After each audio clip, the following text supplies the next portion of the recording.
မျောလင်းခြင်းကုန်လွန်ရင်ရေတွေ့ရင်အထီးကျန်အခန်းငယ်ကြည်ကွယ်တယ်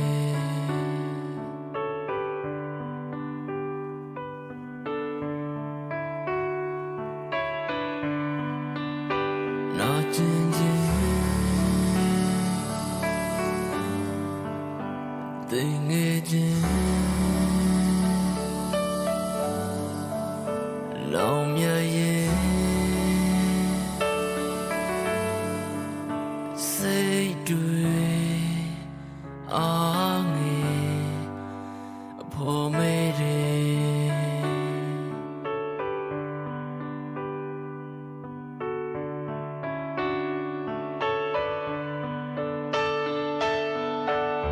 ခုတော့ဘယ်တော့တယောက်မှမရှိကြတော့ပါ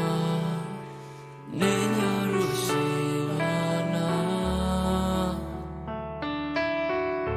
စွန်အားတွေစိတ်ချောက်ကကွယ်အလို့သာအသက်မဲ့တဲ့တန်စင်များ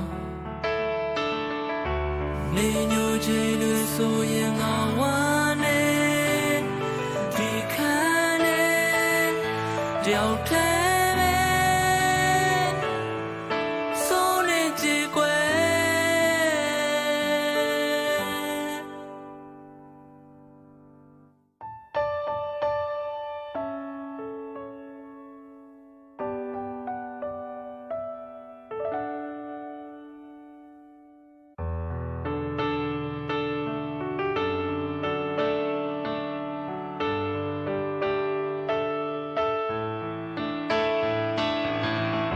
ခုတော့ဘယ်တော့တယောက်မှမရှိကြတော့ပါနေညလို့ရှိပါလားစွန်အားတွေစိတ်ချောက်ကကွယ်အလို့သာအသက်မဲ့တဲ့တန်စင်များနေညိုချင်လို့ဆိုရင်ငါဝမ်းနေဒီခန်းနေတယောက်တည်းပဲ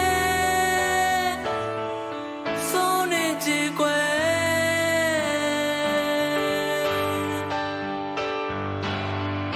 နေညိုချင်လို့ဆိုရင်ငါဝမ်းနေဒီခန်းနေတယောက်တည်း